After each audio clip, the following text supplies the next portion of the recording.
고난이 없으면 영광도 없습니다. 고난이 없으면 영광도 없습니다. 라는 제목으로 하나님 말씀을 증거하려고 합니다. 제가 신학교 다닐 때에 MDB 과정 공부를 하는데 한 과목이 Servant Leadership이라는 과목이 있었습니다. 그 Servant Leadership, 그러니까 리더십이 그냥 어떤 권위로 소리쳐서 눌러서 이렇게 되는 것이 아니라 섬김을 통하여서 그 리더십이 선다는 그런 내용의 강의였습니다. 교수님이 마지막 강의를 하는데 마지막 강의 시간에 교수님이 이렇게 강의를 했습니다. No suffering, no glory. No cross, no crown. 이렇게 강의를 하는데 뒤에 신학생 하나가 평상시에도 굉장히 쓸데없는 농담을 자주 하는 그런 신학생인데 No suffering, no glory. No cross, no crown. 이러니까 뒤에 앉아 있다가 No problem. 이렇게 했습니다. 교수님이 열을 받아가지고 막 그따구 씌우라 신학하지 말라고 막 야단쳤던 그런 기억이 납니다. 오늘 본문 20절에 보면 병절에 예배하러 올라온 사람 중에 헬라인 몇이 있었다고 기록되어 있습니다. 이 헬라인이라는 말은 이방인이라는 말입니다. 그런데 그들은 이방인인데 명절에 예배하기 위해서 예루살렘에 올라왔다고 기록되어 있습니다. 그 당시 이방인 가운데 명절에 예루살렘에 온 사람들은 이방인인데 유대교로 개종을 했던 사람들입니다. 그들은 예루살렘에 와서 유대 종교 지도자를 찾아간 것이 아니라 당시 유대 종교 지도자들이 박해하고 있는 그 예수님을 찾아갔습니다. 그 당시 상황은 요한복음 9장 22절에 보면 유대인들이 누구든지 예수를 그리스도라 시인하는 자는 출교하기로 결의를 해놓은 그런 상황이었습니다. 그래서 예수님을 따르던 유대인들조차 예수님 가까이 가서 직접 만나기를 두려워한 그런 때였습니다. 그럼에도 불구하고 이 이방인들이 예수님을 찾아간 이유가 있다면 그들이 유월절을 지키기 위해서 예루살렘으로 왔다가 그런 놀라운 소식을 전해 들었습니다. 어떤 소식인가 하면 예수님께서 죽은 지 나흘이나 된 나사로를 살렸다는 소문을 들은 것입니다. 그리고 큰 무리가 열광하면서 예수님을 환영하는 그 광경을 그들이 직접 보았습니다. 거기에다가 예수님은 나귀 새끼를 타고 입성하시는 너무나 겸손하신 그 예수님의 모습을 그들이 보았습니다. 그들은 예수님께 대한 소문과 그리고 예수님을 환영하는 그 무리 속에서 멀리에서 보이는 그 예수님의 모습을 보면서 아마 나름 큰 감동을 받았던 것 같습니다. 그래서 그들은 예수님 가까이 가서 예수님을 직접 뵙고 싶은 그런 마음이 생겼던 것입니다. 그래서 그들이 예수님의 제자 빌립에게 가서 예수님을 좀 뵙게 해달라고, 예수님을 가까이서 같이 대화하고 싶다고 그렇게 청을 하였습니다. 그랬더니 이 빌립은 안드레에게 찾아가서 저 지금 이방인들이 예수님을 뵙고자 한다고 하는 소식을 전했습니다. 그랬더니 안드레와 빌립이 그 이방인들을 데리고 예수님께로 가서 예수님께 이제 배울 수 있도록 이방인들이 예수님을 뵙고자 한다고 그렇게 전했습니다. 예수님이 그 이방인들이 자기를 찾아왔다는, 자기를 만나기 위해서 왔다는 그 말씀을, 그 소식을 듣고서 그 말을 듣고 예수님이 23절에 보면 인자가 영광을 얻을 때가 왔도다 이렇게 말씀하고 있습니다. 여기서 인자는 예수님 자신을 말씀하고 있는 것입니다. 예수님이 이제 영광을 얻을 때가 왔다고 이렇게 말씀하고 있는 것입니다. 지금까지는 예수님이 내 때가 아직 이르지 아니하였다라고 이렇게 말씀하셨습니다.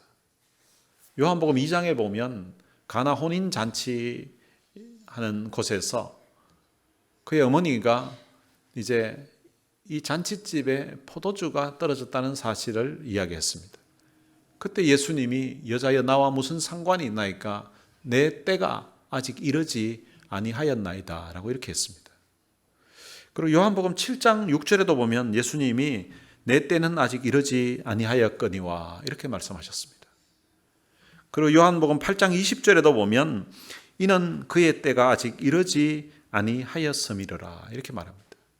예수님 자신도 지금까지는 내 때가 이르지 아니하였다고 말씀하셨고, 그리고 이 요한복음을 기록한 이 사도 요한도 이때까지는 기록을 하면서도 아직 그의 때가 이르지 않았다고 이렇게 말을 했습니다. 그런데 오늘 본문에서는 예수님께서 그 이방인들의 방문을 받으시고는 인자가 영광을 얻을 때가 왔다고 이렇게 말씀하신 것입니다. 왜 예수님께서 지금까지는 내 때가 아직 이르지 아니하였다고 이렇게 말씀하시던 분이 이방인들이 찾아온 그 상황을 보고서 이제 인자가 영광을 얻을 때가 왔다고 이렇게 말씀을 하셨을까? 구약 성경에는 장차 오실 그 그리스도에 대해서, 메시아에 대해서 예언을 하면서 그가 오시면 이방의 빛이 될 것이라고 예언을 해놓았습니다. 이사야서 42장 6절에 보면 나 여호와가 의로 너를 불렀은적 내가 내 손을 잡아 너를 보호하며 너를 세워 백성의 언약과 이방의 빛이 되게 하리니, 장차 메시아 그리스도가 오시게 되면 이방의 빛이 되게 하겠다고 그렇게 말씀하고 있습니다. 이사야 49장 6절에도 보면 너를 이방의 빛으로 삼아 나의 구원을 베풀어서 땅끝까지 이르게 하리라. 장차 그리스도가 오시게 되면 이방의 빛으로 삼겠다는 것입니다. 이 이방의 빛이 된다는 것은 하나님께서 보내실, 장차 오실 그 그리스도는 이스라엘 백성들에게만 빛이 되는 것이 아니라 이방인들에게도 빛이 되어서 이방인들에게도 구원의 은혜를 베푸는 분이라고 하는 것을 의미하는 것입니다. 예수님이 이 땅에 처음 이제 오셨을 때, 예수님이 탄생하셨을 때도 보면 거기 유대인 목자들도 가서 예수님을 경배했지만 그들보다 먼저 경배한 이들이 있는데요. 동방에서 온 박사들입니다. 성경학자들은 이 동방에서 온 사람들이 아마 페르시아에서 왔을 것이라고 그렇게 이야기하는데, 어쨌든 이방인들이에요. 이방인들이 예수께 와서 경배하고 예수께서 오셨다는 그 소식을 유대인들보다 오히려 이방인들이 먼저 알고 먼 곳에서부터 이제 찾아와서 경배했다는 것입니다. 예수님이 복음을 전하실 때에도 이스라엘 백성들에게도 전했지만 그런 가운데 이방인들이 예수님께 찾아와서 믿음을 고백하는데, 그런데 이스라엘 백성들에게 있었던 그런 믿음보다 더 놀라운 믿음을 가진 것을 예수님이 놀랍게 여기시고 그들을 칭찬하신 그런 내용이 있습니다. 마가복음 7장에 보면 수로보니게 여인에 대한 이야기가 기록되어 있습니다. 이 수로보니게 여인이라는 것은 헬라인이라는 말이에요. 이 헬라인인 여인이 예수님에 대한 소문을 듣고 예수님의 발 앞에 엎드렸습니다. 그리고 예수님에게 자기 딸에게 있는 그 귀신을 쫓아내주기를 간구했습니다. 그때 예수님이 그 여인에게 이렇게 말씀하십니다. 자녀로 먼저 배불리 먹게 해야 되지 자녀의 떡을 취하여 개들에게 던짐이 마땅하지 않다, 이렇게 말했습니다. 그 말은 예수님이 이스라엘 백성들이 자녀라면 이방인들은 마치 개처럼 비유를 한 거예요. 자녀로 먼저 배불리 먹게 해야 되지, 나는 이스라엘 백성들을 위해서 먼저 은혜를 베푸는 사람이라는 것을 이야기한 거예요. 그래서 자녀의 떡을 취해서 개들에게 던짐이 마땅하지 않다고 이렇게 이야기했습니다. 그때 이 여인이 어떻게 말씀하는가 하면 주여 올소이다마는 상하의 개들도 아이들이 먹던 부스러기를 먹나이다 라고 말을 합니다. 이방인인 자신을 예수님께서 개라고 표현한 거예요. 그럼에도 불구하고 주님 맞습니다. 상하의 개들도 아이들이 먹던 부스러기를 먹습니다. 그러니까 부스러기 같은 그런 은혜라도 괜찮으니까 그런 은혜라도 내게 주셔서 내 딸에게 있는 그 귀신을 좀 쫓아내 주시라고. 주님이 그 이방인 여인의 그 겸손한 그 믿음을 보시고 그 여인에게 있던 귀신, 그 여인의 딸에게 있던 귀신을 쫓아내어 준 사건이 있습니다. 마태복음 8장에 보면 한 백부장에 대한 이야기가 나오는데요. 이 백부장은 이방인 백부장이에요. 그런데 이 백부장이 자기 하인이 병들어 죽게 되었습니다. 그때 이 백부장이 예수님께 나와서 간구를 합니다. 주여, 내 하인이 중풍병으로 집에 누워 몹시 괴로워하나이다. 그때 예수님이 내가 가서 고쳐주겠다고 했습니다. 그때 이 백부장이 주여, 내 집에 들어오심을 나는 감당하지 못하겠사오니 다만 말씀으로만 하옵소서. 그러면 내 하인이 낫겠습니다 라고 합니다. 그러면서 하는 이야기가 나도 남의 수하에 있고 그리고 내 아래도 군사가 있는데 이들어 저리 가라 하면 가고 저들어 오라 하면 옵니다. 내 종들어 이것을 하라고 하면은 합니다. 그러니까 주님이 굳이 우리 집에 오시지 않아도 이곳에서 그냥 말씀만 하시면 제 하인이, 집에 있는 하인이 주님이 말씀하셨으니까, 주님이 명하셨으니까 나을 거라고 그렇게 말씀드린 거예요. 그랬더니 예수님이 그 이야기를 듣고 예수님이 굉장히 놀랍게 여겼습니다. 그러면서 주님이 이렇게 말씀하십니다. 이스라엘 중 아무에게서도 이만한 믿음을 보지 못하였다고. 그러니까 이스라엘 백성들의 가지고 있었던 그 믿음보다도 오히려 이방인이었던 이 백부장의 믿음이 더 놀랍다는 것입니다. 그리고는 백부장에게 가라, 내 믿은 대로 될지어다 라고 했습니다. 그런데 성경은 그 즉시 하인이 나았다고 기록되어 있습니다. 예수님께서는 유대인들뿐만 아니라 이스라엘 백성들뿐만 아니라 이방의 빛이 되리라고 하시는 그 구약 성경의 그 예언을 따라서 이방인들도 구원하기 위해서 오신 거예요. 지금까지는 이방인 수로보니게 여인 한 사람, 또 백부장 한 사람 이렇게 찾아왔는데 이번에는 여러 명이 찾아온 거예요. 여러 명이 찾아온 그 상황을 보시면서 인자가 영광을 얻을 때가 왔도다. 이제는 주님이 이제 이방인들이 이렇게까지 찾아오는 거 보니까 영광을 얻을 때가 왔도다라고 그렇게 말씀하신 것입니다. 그런데 그 다음에 주님이 아주 의미심장한 말씀을 하십니다. 주님이 하신 말씀이 무엇인가 하면 하늘의 밀에 대한 비유를 하십니다. 24절에 보면 내가 진실로 너희에게 이르노니 하늘의 밀이 땅에 떨어져 죽지 아니하면 하늘 그대로 있고 죽으면 많은 열매를 맺느니라. 예수님이 말씀하실 때에 진실로 이렇게 두 번 이야기하는 것은 아주 중요한 그런 내용을 말씀하실 때에 이렇게 진실로 두 번을 이야기합니다. 주님이 하신 말씀이 무엇인가 하면 하늘의 밀이 땅에 떨어져 죽지 아니하면 하늘 그대로 있다는 것입니다. 그런데 죽으면 많은 열매를 맺게 된다는 것입니다. 여기서 말씀하는 하늘의 밀은 바로 예수님 자신을 의미하고 있는 것입니다. 이방인들이 예수님께 찾아오는 그 모습을 보시고 인자가 영광을 얻을 때가 왔다고 주님이 말씀하시고는 그 영광을 얻기 전에 먼저 해야 될 일이 있다는 것을 주님이 말씀하고 있는 것입니다. 그것은 주님 자신이 영광을 얻기 전에 마치 하늘의 밀처럼 먼저 죽어야 된다는 것입니다. 하늘의 밀이 죽어서 많은 열매를 맺는 것 같이 자기 자신이 죽음으로써 많은 열매를 맺게 된다는 것입니다.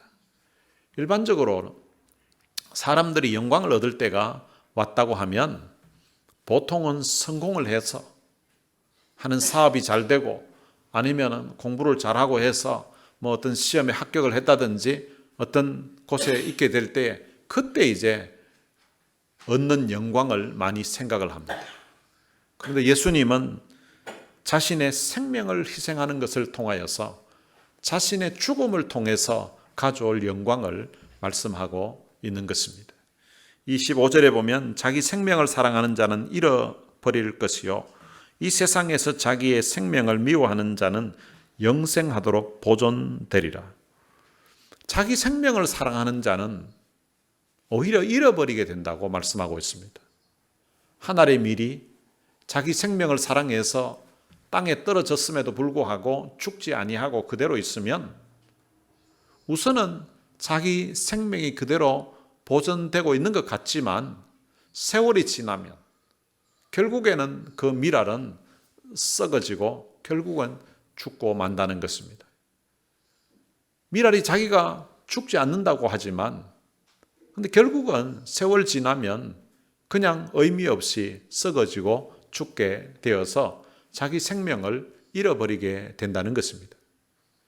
이 자기 생명을 미워하는 것은 자기 생명까지도 기꺼이 포기하고 더 이상 미련을 갖지 않는 것을 의미합니다.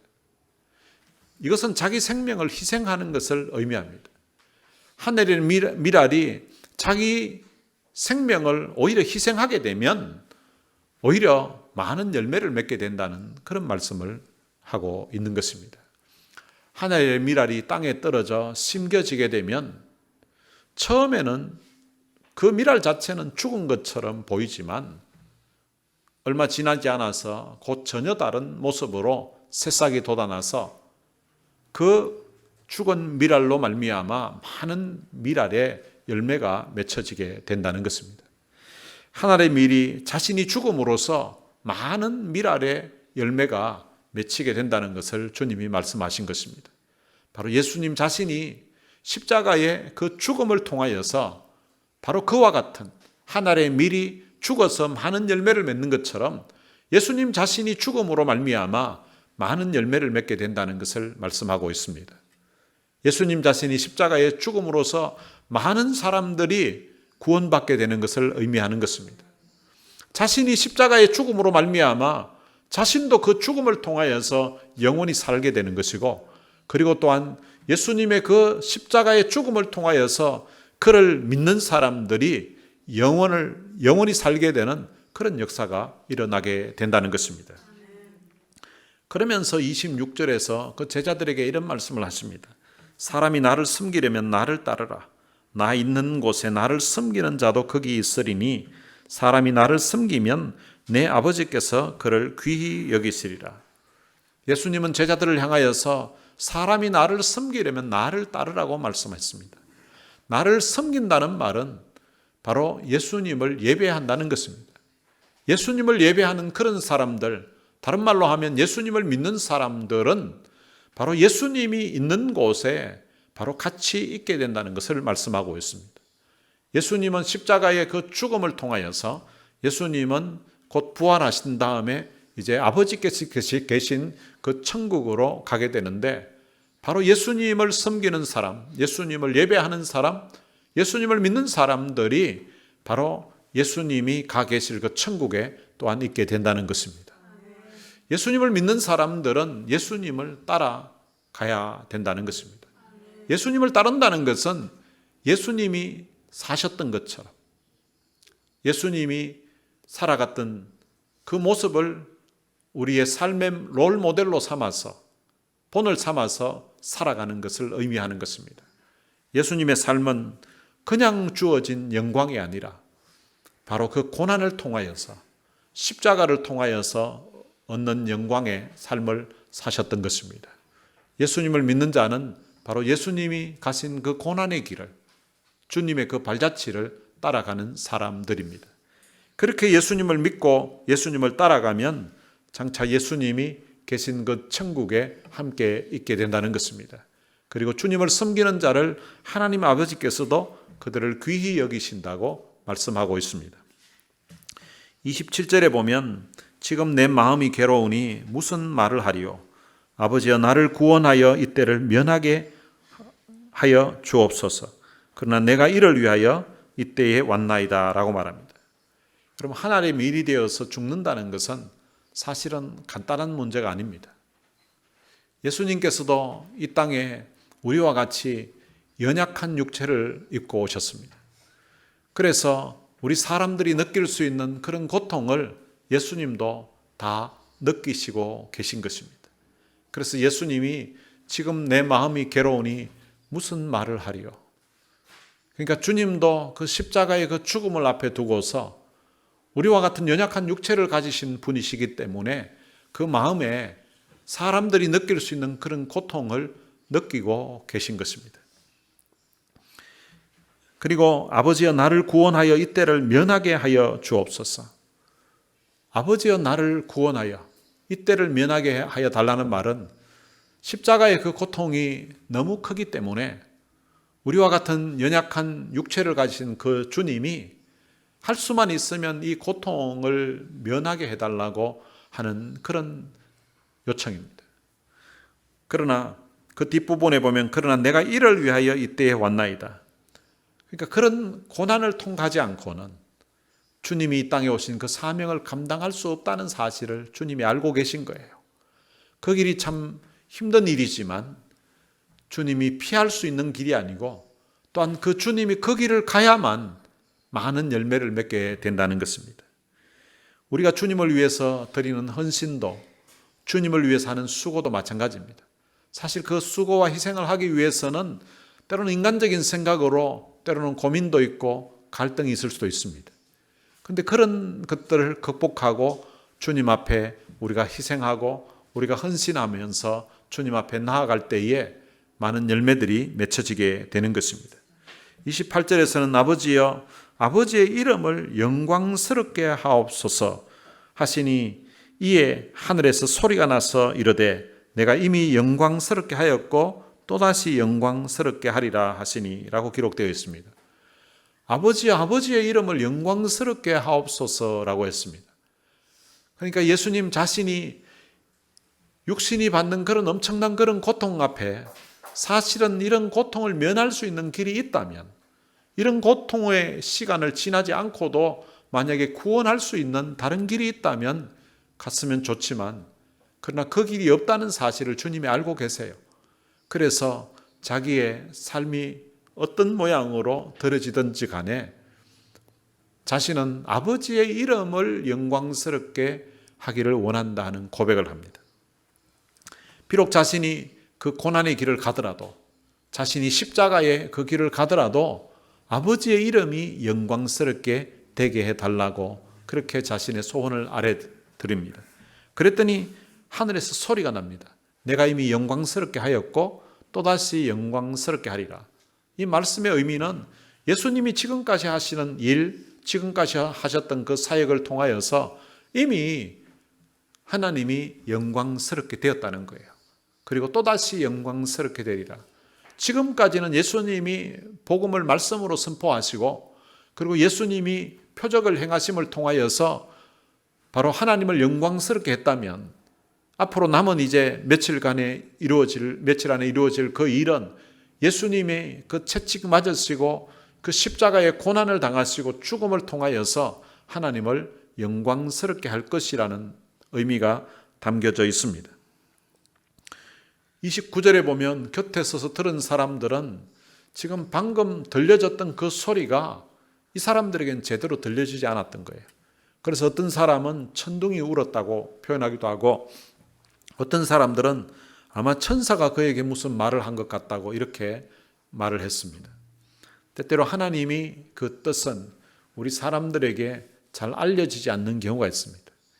하나님의 뜻을 구하고 또 하나님 뜻대로 살기로 원하는 그런 사람들에게는 이 하나님의 뜻이 하나님 말씀이 들려지는데 그 옆에 같이 있었음에도 불구하고 도대체 어떤 소리가 났는지 전혀 알아듣지 못하는 그런 사람도 있었습니다. 예수님께서 이 소리가 난 것에 대해서 말씀하시기를 이 소리가 난 것은 나를 위한 것이 아니요 너희를 위한 것이라고 했습니다. 그러니까 이 소리는 어떤 소리인가 하면 바로 또다시 영광스럽게 하리라. 바로 예수님의 그 남은 시간에 이 땅에서 주어진 그 삶을 통하여서 하나님을 영광스럽게 한다는 것입니다. 그런데 이것이 예수님 자신을 위한 것이 아니라 바로 앞에 있는 그 사람들을 위해서 바로 너희를 위해서 한 것이라고. 그러니까 예수님이 하나님을 영광스럽게 또다시 하게 되는 그것은 앞에 있는 고난의 길을 가시고 예수님이 채찍 맞으시고 십자가에 돌아가시는 그 죽음을 의미하는 것입니다. 바로 예수님의 그 십자가의 고난과 그 죽음은 예수님 자신보다도 바로 앞에 있는 그 제자들, 그 사람들을 위한 것임을 말씀하고 있는 것입니다. 그리고는 31절에 보면 이제 이 세상에 대한 심판이 이르렀으니 이 세상의 임금이 쫓겨나리라. 예수님이 십자가의 그 고난, 그 죽음을 통하여서 이 세상의 심판이 이루어진다는 것입니다. 사실은 하나님이 심판하시는 건데, 원래는 죄를 지은 사람들을 하나님이 심판하셔야 되는데 그 죄를 하나님의 아들인 예수님에게 담당을 시키시고, 그 예수님이 마치 죄를 지은 것처럼 하나님이 심판하신 거예요. 그 심판의 결과 어떤 일이 벌어지는가 하면 이 세상의 임금이 쫓겨난다.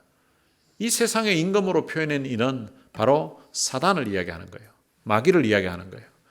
마귀가 그 죄라는 것을 통하여서 사람들을 잡아서 그들을 이제 올무에 잡고 있는 것처럼, 그리고 죽음이라는 것을 통하여서 사람들을 위협하고 겁을 주고 있었는데, 그런데 예수님이 십자가에 죽으시는 그 사건을 통하여서 이제 이 세상의 임금은 쫓겨난다는 것입니다. 이 사단은 더 이상 사람들이 지은 죄에 대해서 그 죄를 가지고 사람들을 어떻게 올무에 붙들어 놓을 수도 없고, 그리고 죽음을 가지고 더 이상 협박할 수도 없다는 것입니다. 왜냐하면 예수님께서 십자가의 그 죽음을 통하여서 죄와 사망의 문제를 해결하시기 때문인 것입니다. 그리고 예수님께서 32절에 보면 내가 땅에서 들리면 모든 사람을 내게로 이끌겠노라고 말씀하셨습니다. 내가 땅에서 들린다는 것은 예수님이 십자가에 달리시는 것을 의미하는 것입니다. 요한복음 앞부분의 3장에서도 예수님은 자신이 인자가 들려야 될 것을 말씀하셨습니다. 마치 모세가 광야에서 그 놋뱀을 들었던 것처럼 인자도 바로 나무에 들리게 되는 것을 말씀하고 있는 것입니다. 예수님이 땅에서 들려서 십자가의 죽음으로 말미암아 그를 믿는 모든 사람들이 이제 구원을 받게 되고 그들이 예수님께로 나아오게 된다는 의미인 것입니다. 33절에 보면 이렇게 말씀하시면 자기가 어떠한 죽음으로 죽을 것을 보이심이로라. 앞부분에 예수님은 한 알의 밀을 비유로 들면서 예수님 자신의 삶이 마치 그 한 알의 밀이 땅에 떨어져 죽어서 열매를 맺는 것처럼 자신이 이제 앞으로 한 알의 밀처럼 죽게 될 것을 말씀하셨고, 그리고 또 앞부분에서 자신이 들려야 한다는 것을 통하여서 땅에서 나무에 달려서 들려서 자신이 그 어떠한 죽음으로 죽으실 것을 미리 예수님이 알려주셨다는 것입니다. 이렇게 주님이 말씀을 하니까 앞에 있던 그 무리들이 율법에서 그리스도가 영원히 산다고, 영원히 계신다고 우리는 들었는데 너는 어찌하여 인자가 들려야 하느니라 라고 말을 하냐고, 이 인자가 누구냐고 이렇게 묻습니다. 구약 성경에 보면 장차 오실 그 그리스도에 대해서 예언을 두 가지로 해놓았습니다. 하나는 고난받는 종으로 오시는 메시아입니다. 고난받는 종으로 오시는 그 그리스도에 대해서 예언을 해놓았고, 또 하나는 이제 왕으로 오시는 예수에 대해서, 왕으로 오시는 그리스도에 대해서 예언을 해놓았습니다. 이제 선지자들이 저 멀리 있는 것을 예언을 하다 보니까 마치 우리가 저 멀리 산이 있다면 산이 이제 앞에 봉우리가 있고 그 뒤에 봉우리가 있는 거예요. 그러니까 선지자들이 멀리 장차 오시는 그 메시아에 대해서 예언을 하는데, 고난받는 종도 우리가 멀리 있는 산의 한 봉우리라면, 그리고 또 한 봉우리가 있는데 이제 왕으로 오시는 그리스도도 같이 이렇게 멀리 예언을 해놓은 거예요. 그런데 이 사람들은 이제 고난받는 종으로 오시는 그 그리스도에 대해서는 관심이 없었어요. 자기들의 삶이 지금 로마 식민지 하에서 어렵게 지내다 보니까 고난받는 그 종에는 관심이 없고 왕으로 오시는 그분이 오셔서 자기들의 고통의 문제를 해결하고 자기들을 지배하고 있는 저 로마를 무너뜨리고 이제 이스라엘을 회복할 그 그리스도에 대해서만 관심을 가지고 있었던 것입니다. 그래서 구약 성경에 보면 이제 그 그리스도가 영원히 계시는 왕으로 오시는 그리스도에 대해서 표현한 곳들이 있는데, 이사야 9장 6절에 보면 그의 이름은 기묘자라 모사라 전능하신 하나님이라 영존하시는 아버지라 평강의 왕이라 할 것임이라. 영존하시는 아버지, 영원히 존재하시는 그 아버지로 그리스도가 구원자가 온다라고 이렇게 표현되어 있고요. 그리고 다니엘서 7장 14절에도 보면 그의 권세는 소멸되지 아니하는 영원한 권세요 그의 나라는 멸망하지 아니할 것이니라. 장차 오실 그 그리스도가 오시게 되면 그의 권세는 소멸되지 않은 영원한 권세라는 것입니다. 그리고 그의 나라는 멸망하지 않는다는 말은 영원히 있는 나라라는 것입니다. 그러니까 지금 이 앞에 있는 무리들이 그리스도는 영원하다고, 영원히 계시다고 그렇게 우리가 알고 있는데, 그런데 어떻게 해서 당신은 그 그리스도가, 인자가 들려야 한다고 그렇게 말을 하냐고 하는 것입니다. 구약 성경에는 이제 고난받는 종으로 오신 그 그리스도를 전한 곳이 있습니다. 이사야 53장에 보면 사실은 53장 전체가 다 고난받는 종으로 오신 그 그리스도에 대해서 전하고 있는데 그 중에 몇 절만 제가 읽겠습니다.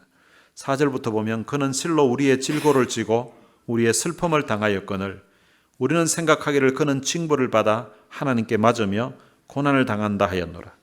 그가 찔림은 우리의 허물 때문이요 그가 상함은 우리의 죄악 때문이라. 그가 징계를 받음으로 우리는 평화를 누리고 그가 채찍에 맞음으로 우리는 나음을 받았도다. 우리는 다 양 같아서 그릇 행하여 각기 제 길로 갔거늘 여호와께서는 우리 모두의 죄악을 그에게 담당시키셨도다. 이 무리들은 이 고난받는 그리스도에 대한 이런 말씀은 전혀 알지 못했던 것 같고 또 관심도 없었던 것 같아요. 그들은 영광스러운 모습으로 영원히 계시는 그 그리스도에게만 관심이 있었습니다. 그런데 예수님은 그들에게 바로 마치 한 알의 밀이 땅에 떨어져 죽어야 많은 열매를 맺는 것처럼 인자가 죽음으로써 많은 영혼들이 구원받게 된다는 것을 말씀해 주고 있는 것입니다. 그리고 인자가 들려야, 인자가 십자가의 그 죽음을 통하여서 많은 영혼들이 구원받는다는 것을 같이 전하고 있는 것입니다. 고난 이후에 영광이 있다는 것을 말씀해 주고 있습니다. 예수님을 믿는 우리의 삶도 바로 주님이 가신 바로 이 길을 가야 되는 삶인 것입니다. 고난이 없으면 영광도 없습니다. 십자가가 없으면 면류관도 없습니다. 예수님을 섬기려면 예수님을 따라가야 되는데 예수님처럼 영광을 얻기 위해서는 예수님이 가신 그 고난의 길도 같이 가야 된다는 것입니다. 누군가가 희생을 해야 영광을 얻을 수가 있는 것입니다. 여러분, 우리가 드리는 이 예배가 하나님께 드리는 감사의 예배이기도 하지만 바로 이 예배 자체가 하나님께 드리는 우리의 희생이요 또한 우리가 드리는 헌신이라고 할 수 있습니다. 여러분, 예배 시간에 이렇게 와서 앉아 있는 것도요, 오늘 우리가 우리의 시간을 내고 우리의 마음을 들여서 우리가 이렇게 하나님 앞에 예배 드리는 것입니다. 여러분, 이 예배 시간에 와서 우리가 이 자리를 지키고 있다는 것 자체도 얼마나 귀한 일인지 모릅니다. 여러분, 옆에 사람들이 같이 들으면서 말씀을 듣고 함께 찬양을 하고 이렇게 해야 이게 더 감동이 되죠. 아무도 없고 혼자만 떡 앉아있고 이러면 좀 썰렁할 수 있잖아요. 그리고 찬양을 하는데 앉아있기는 앉아있는데 다른 사람 찬양하는데 입 꼭 다물고 그냥 가만히 있으면 이게 찬양 부르는 사람에게도 힘이 빠질 수도 있어요. 기도할 때도 다른 사람 같이 기도할 때 같이 기도하고 막 이러면요, 기도하면서도 막 힘이 나고 이래요. 근데 혼자 기도하고 다른 사람들은 다 가만히 있고 이러면요, 기도하는 사람도 내 혼자만 기도하는 것 같아 이래가지고 이제 기도하기도 쉽지 않을 수도 있습니다. 오늘 우리가 이렇게 같이 나와서 시간을 들여서 마음을 들여서 예배드리는 이 자체도 하나님을 위해 드리는 소중한 희생이요 또한 헌신이기도 합니다. 그리고 또한 우리가 헌금을 드리는 것도 마찬가지입니다. 헌금을 드리는 것도 우리가 열심히 일을 하고 노력을 해서 번 돈을 가지고 우리가 드리는 그 헌금을 통하여서 우리 교회가 유지가 되고 또 교회가 운영할 뿐만 아니라 또 주일날 같이 음식을 먹기도 하고 그리고 우리 교회를 통하여서 또 복음을 전할 수 있고 또 많은 선교사님들을 후원하는 데에 그 헌금들이 또 쓰여지기도 합니다. 그리고 교회 또 금요일날 와서 또 청소를 하시는 분도 있고 주일날 또 일찍 오셔서 또 음식을 준비하고 오늘 같은 경우에는 뭐 집에서부터 음식을 미리 준비를 해와가지고 수고하시는 분들이 있습니다. 또 음식을 먹고 나면 또 설거지를 하면서 수고하시는 분도 있고요. 또 교회 이곳저곳들을 또 고장난 부분들을 또 수리하고 더 참 아름답게 더 이쁘게 만드는 그런 수고를 하시는 분도 있고요. 또 주일날 또 주중에 전도하기 위해서 복음을 전하는 그런 분들도 있고 또 교회를 위해서 또 자기가 있는 그 처소에서 또 교회에 나와서 참 기도하시는 그런 분들의 많은 희생과 수고, 헌신을 통하여서 이 교회가 이 땅에 든든히 서 있는 것입니다. 이런 일을 위해서 정말 이름도 없이 빛도 없이 묵묵히 수고하시는 분들의 그 자기 시간을 드리는 헌신과 희생을 통하여서 교회는 앞으로도 든든하게 서가게 될 것입니다. 우리가 믿는 이 기독교의 영광은 언제나 희생을 통한 영광입니다. 즉 자기 십자가를 짐으로 말미암아 얻게 되는 영광입니다. 영적인 영광이든지 아니면 세상적인 영광이든지 기독교에서 말하는 그 모든 영광들은 언제나 그 희생과 헌신을 통한 영광이 주어진다고 성경은 우리에게 알려주고 있습니다. 제가 아버지 학교에서 강의를 튀르키예에 가서 했었는데요. 그 아버지 학교에 그 구호가 있어요. 구호가 뭔가 하면 아버지가 살아야 가정이 산다예요. 그래서 그 구호를 외칩니다. 그러니까 아버지가 영적으로 제대로 살아야 가정이 산다는 그런 내용이에요. 근데 저는 강의를 하면서 우리 아버지 학교 구호가 아버지가 살아야 가정이 산다인데 또 한편으로는 다른 의미를 부여한다면 사실은 아버지가 죽어야 가정이 삽니다. 아버지의 성질이 죽고 아버지의 권위가 죽고 아버지의 자존심 죽고 아버지의 옛사람의 모습이 죽을 때에 그래서 그리스도 안에서 새 사람으로 살 때 바로 가정이 살 수가 있다고. 여러분 내 자존심 죽고 내 게으름도 죽고 나태함도 죽고 내 이기적인 욕심도 죽을 때에 내가 영적으로도 살고요. 우리 가정도 살게 됩니다. 나의 희생을 통하여서 바로 우리 가정이 살 수가 있고 나의 희생을 통하여서 우리 교회가 살 수 있고 나의 희생을 통하여서 옆에 있는 형제들이 기쁨을 누리게 된 것이 바로 기독교에서 말하는 영광인 것입니다. 하늘의 밀이 되셔서 십자가의 죽으심으로 말미암아 오늘 우리들에게 영원한 생명을 주신 그 주님의 은혜를 생각하면서 우리도 주님이 가셨던 그 십자가의 길, 그 고난의 길을 주님의 발자취를 따라가는 그런 사람이 되어야 되는 것입니다. 그렇게 따라갈 때에 우리의 죽어짐을 통하여서 우리의 희생을 통하여서 오늘 우리 가정이 살게 되고 교회가 살게 되고 우리 주변에 있는 사람들이 참 영적으로 예수 만나서 살게 되는 그런 역사가 일어나게 될 것입니다. 그 일에 여러분들의 삶이 드려지게 되시기를 주님의 이름으로 축원합니다. 오늘 들은 말씀 생각하면서 찬양을 한 곡 부르겠습니다. 이름 없이 빛도 없이라는 찬양입니다. 이름 없이 빛도 없이 간사의 의미를 생각하면서 함께 찬양하시겠습니다.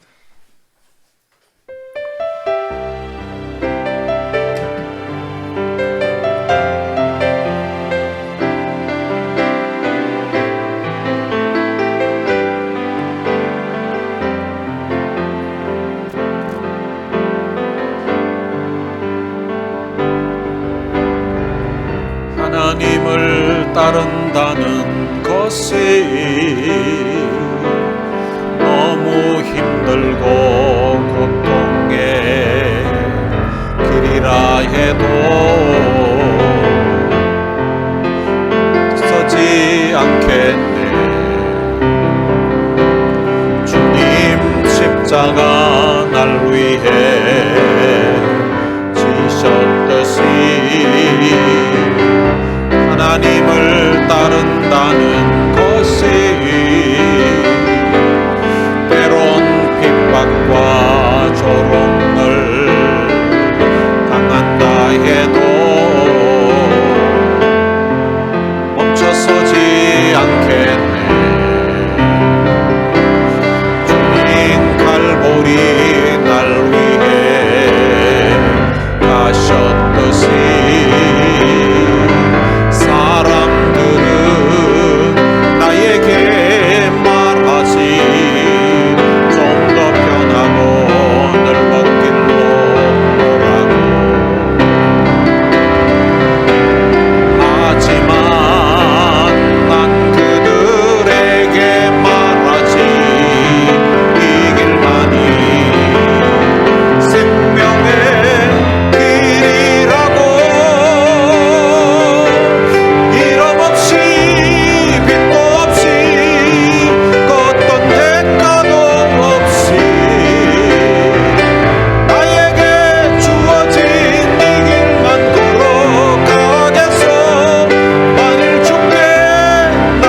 들은 말씀 생각하면서 같이 한번 기도했으면 좋겠습니다.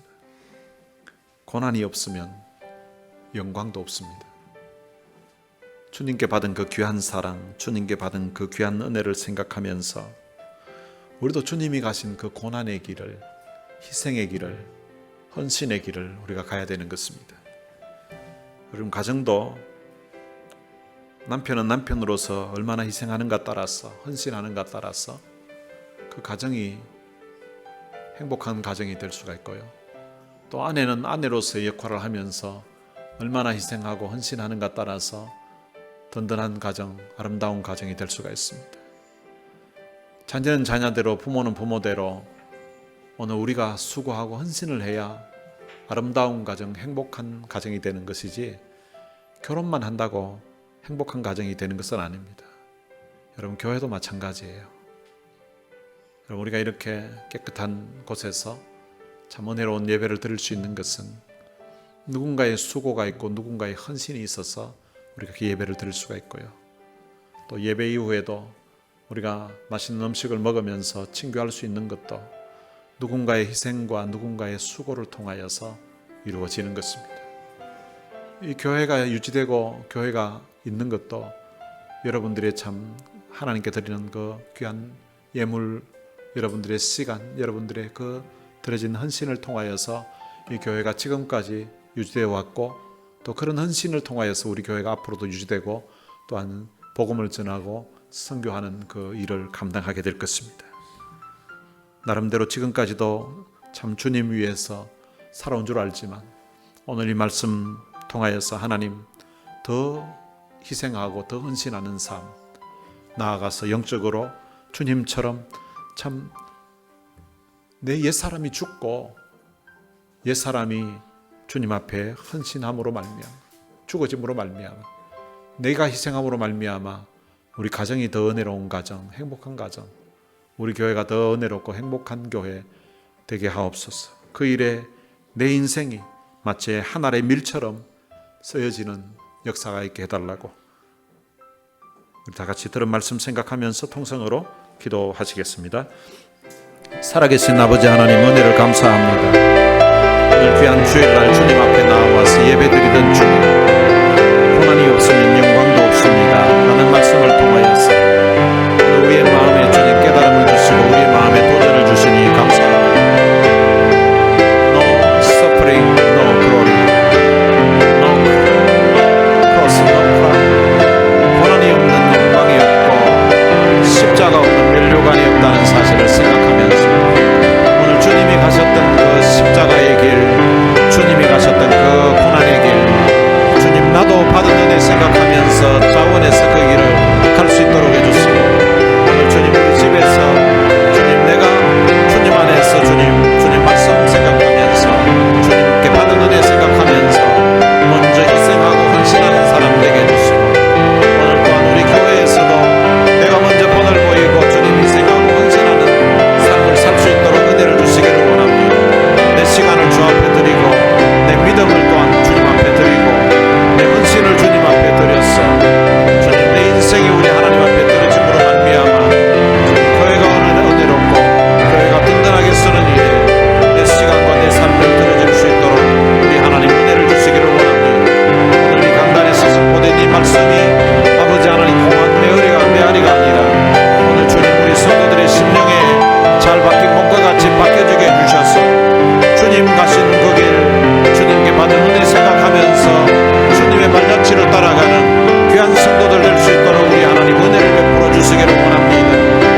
살아계신 하나님 아버지 은혜를 감사합니다. 오늘 주님 앞에 나와 예배드리던 중에 고난이 없으면 영광도 없다는 말씀을 통하여서 우리의 마음에 도전 주시고 우리의 마음에 은혜 주시니 참으로 감사합니다. 주님의 십자가의 그 죽으심을 통하여서 우리가 죄사함 받고 우리가 영원한 생명을 얻게 되고 우리가 하나님의 귀한 자녀가 되게 해주신 것 참으로 감사합니다. 이 은혜, 이 사랑에 대한 감사와 감격하는 마음 가지고 우리도 주님이 가신 그 발자취를 따라가는 자 되게 해주시고 주님이 가셨던 그 고난의 길에 또한 동참할 그런 마음의 다짐과 결단이 있게 해주신 것 참으로 감사합니다.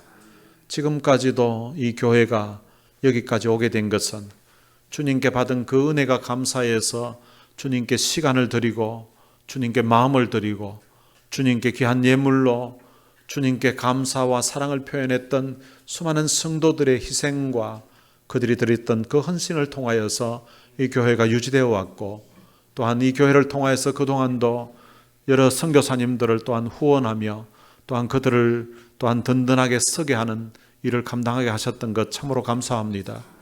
앞으로도 우리 사랑하는 성도들이 받은 은혜, 받은 사랑 생각하면서 이들이 드리는 시간과 마음, 이들이 드리는 귀한 헌금을 통하여서 이 교회가 이 땅에서 든든하게 서 있을 뿐만 아니라 이 교회를 통하여서 생명의 말씀이 선포되고 상한 심령들이 이곳에 와서 위로와 힘을 얻게 하고 회복하는 그런 역사가 있게 해주시고 또한 우리 교회에서 후원하는 선교사님들을 통하여서 그 이방 땅에 주의 놀라운 복음의 역사가 일어날 수 있도록 축복해 주옵소서.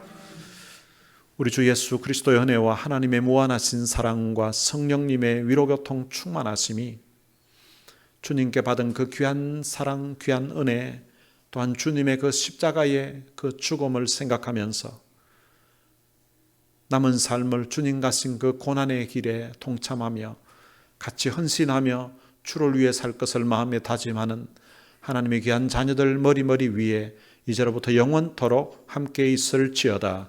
아멘.